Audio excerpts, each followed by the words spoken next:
In just a few days, Jerome Powell's term as the chairman of the Federal Reserve is set to expire. In his place, the financier and former Fed governor, Kevin Warsh, has been nominated to take over. But that job application has been going about as well as you'd expect in 2026, and that is to say, not well. His confirmation is currently being held up in the Senate over questions around the source of his immense wealth and unanswered questions about his name showing up in documents related to the late financier Jeffrey Epstein. On top of that, there is a much bigger problem that most of this coverage is either ignoring or simply misunderstanding, and that is that the outgoing Jerome Powell could just go full Wolf of Wall Street and refuse to leave. His appointment as chairman ends on May 15th, but he still has a seat on the Board of Governors until 2028. So if he just sits his butt down and nobody else on the board makes room, even a unanimous Senate confirmation for Warsh won't mean diddly. Because you can't be the chairman of a board you're not on. What we are witnessing is not just a messy political fight.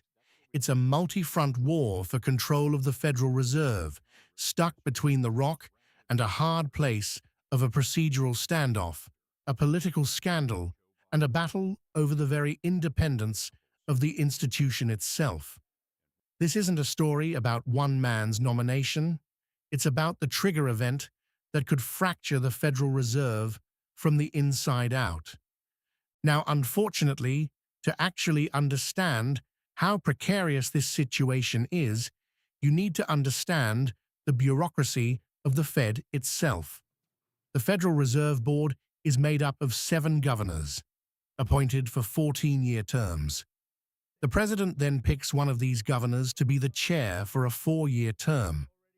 The chairman is more of a first amongst equals kind of role, but it's the governorship that carries most of the real power. Kevin Warsh has been nominated to be the next chair. On April 29th, the Senate Banking Committee voted to advance his nomination on a strict party-line vote of 13 to 11, the first fully partisan endorsement for a Fed chair nominee in the committee's history. A full Senate vote is expected the week of May 11th. But even if he's confirmed, there's a huge problem. He can't be chair if he isn't a governor. And right now, there are no empty chairs. All 7 seats are full. Now, normally, this is not a problem. Historically, when a Fed chair's term ended, they would fully step down from the bank to free up a seat for their incoming replacement, even if they technically had a few years left as a governor. Except that Jerome Powell has decided to break that rule. His term as chair ends on May 15th, but his term as a governor doesn't expire until January 2028. And he's not leaving. At a press conference, Powell confirmed that after his chairmanship ends, he will stay on the board as a governor. He told reporters, "I had long planned to be retiring. The things that have happened really in the last 3 months, I think, left me no choice but to stay until I see them through." Those things he's talking about are an explosive series of events. It should hopefully go without saying that this is far from the standard operating procedure for this institution. In November of 2025, the Department of Justice, under the current administration, opened a criminal investigation into Powell himself. The probe centered on whether Powell had made misleading statements to Congress about cost overruns during the renovation of the Fed's headquarters.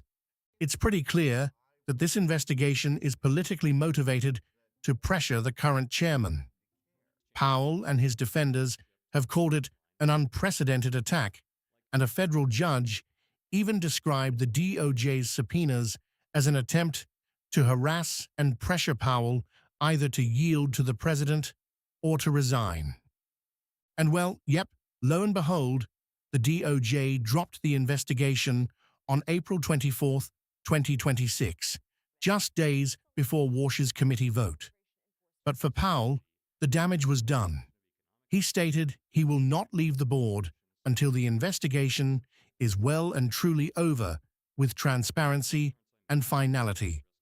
So the investigation that was meant to speed up Powell's removal may now be the exact thing that delays his replacement, which is where this whole situation gets really circular. His decision creates an unprecedented standoff. Unless another governor resigns, Kevin Warsh, even if confirmed by the full Senate, cannot take his seat at the head of the table. The entire leadership of the world's most important central bank is caught in a constitutional traffic jam with no clear path forward. So, beginning with the succession problem, while the procedural crisis paralyzes the Fed, the nominee himself is fighting a battle on a different front. Warsh is the current nominee to replace Powell, and as mentioned, his Senate approval has completely stalled, despite not actually being a total outsider to this role. He was a Fed governor on the exact same board he is now lining himself up to lead during the global financial crisis. So, in the interest of fairness, he does have directly relevant experience, but he also comes with some fairly notable baggage in three key areas. The first issue is his wealth. Warsh has an enormous personal fortune, and his wife's family, heirs to the Estee Lauder fortune, has an even larger one. Now, this by itself wouldn't be disqualifying. Fed governors and chairmen typically come from a banking background, and these are by their nature careers that can pay very well. But it's the nature of Warsh's wealth that is a little bit more compromising. His 69-page financial disclosure has been flagged by the Office of Government Ethics as not in compliance with the law, noting he will only be compliant after he divests a significant portfolio. During his hearing, Senator Elizabeth Warren pointed to over $100 million in investments he had refused to fully disclose to the public. The second issue is his prior relationships. Warsh was unable to fully deny a series of previous connections to the late Jeffrey Epstein in front of the Senate during his approval hearing, which, as job interviews go, is not ideal. According to reports, his name appeared on guest lists for events Epstein appeared to be organizing. To be clear, Warsh hasn't been accused of any crime, and the documents don't indicate he ever attended. In a written response, he stated, "I don't know these people. I did not attend any of their events." But the third issue is his actual investment portfolio. During that same hearing, Senator Warren pressed him on whether any of his undisclosed financial assets were held in financing vehicles established by Jeffrey Epstein. It's a yes or no question. Warsh's response, Senator, I have worked tirelessly with the ethics officials and have agreed, Senator, to sell all of my financial assets." "That's not my question, Mr. Warsh. Are you refusing to tell us?" Any one of these alone might have been survivable in a normal political environment, but all three together, in a Senate already looking for an excuse, has been enough to keep his nomination stuck in committee with the clock ticking. For his critics, the mere mention of his name in the same breath as Epstein creates a massive political liability and a crisis of trust before he has even taken office. A procedural deadlock, a political scandal. It's easy to dismiss this as just another drama playing out in Washington, D.C. But the fight for control of the Federal Reserve has enormous, real-world consequences for everyone. The Federal Reserve isn't just some abstract government building. It sets interest rates and manages the money supply. These tools directly impact the cost of your car loan, your mortgage, your credit card debt, and the value of every single dollar in your savings account. The Fed's independence is the bedrock of the U.S. economy. The entire system is built on the belief that the people making these critical decisions are insulated from short-term political pressure. This crisis shatters that belief. First, you have the unprecedented political pressure from the criminal investigation into Jerome Powell. Powell himself said, "I worry these attacks are battering the institution and putting at risk the thing that really matters to the public, which is the ability to conduct monetary policy without taking into consideration political factors." Then you have the nominee.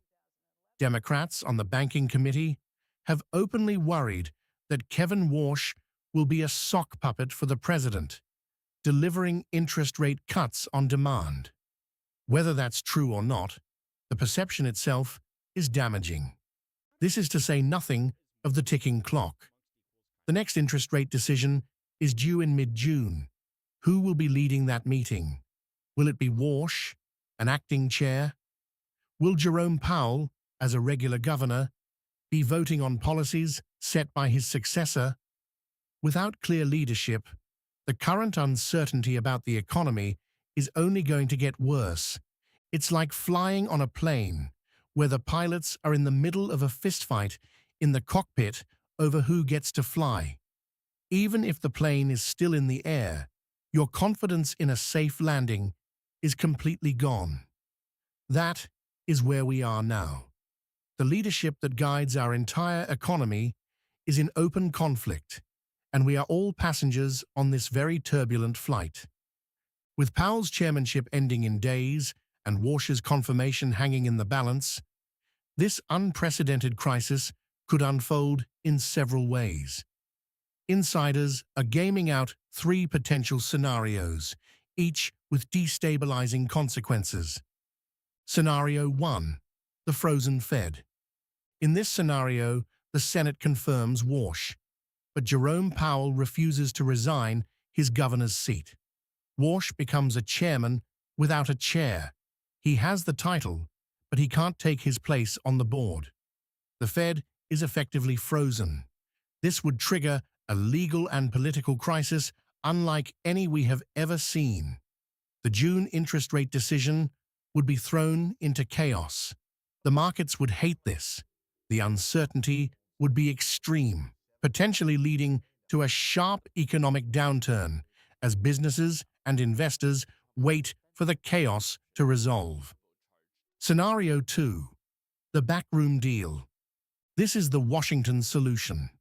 The political pressure becomes so intense that someone is forced to make a deal.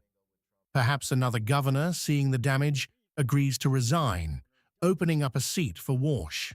Or maybe a deal is cut with Powell himself.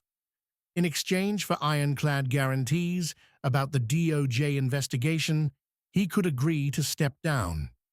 This scenario avoids a full-blown constitutional crisis, but comes at a cost.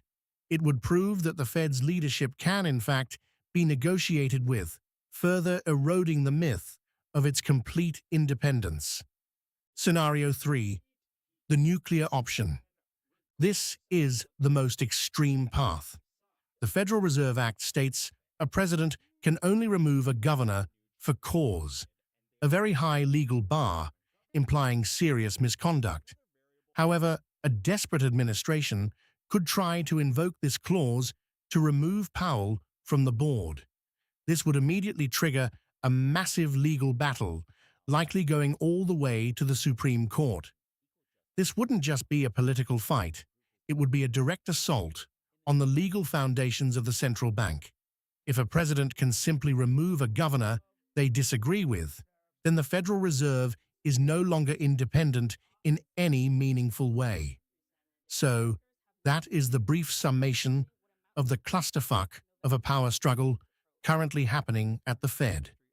The crisis was not caused by Kevin Warsh's nomination, nor by Jerome Powell's defiant stand. Those were merely the sparks that ignited a fire that has been smoldering for years. The real source is the erosion of trust and the blurring of lines between politics and policy. The scandal surrounding the nominee simply exposed the cracks that were already there. It revealed how vulnerable the institution is and how fragile the unwritten rules that have governed it for a century truly are. We are now in uncharted territory. The question is no longer if this crisis will change the Federal Reserve, but how deep the damage will be. What do you think is the most likely outcome? Is Powell a hero defending an institution, or an outgoing official creating a crisis? Is Warsh a qualified nominee being unfairly targeted, or do the questions about his wealth and associations disqualify him? Let me know your thoughts in the comments below. And if you want to keep following the stories that reveal how power and money really work, make sure you subscribe to the channel.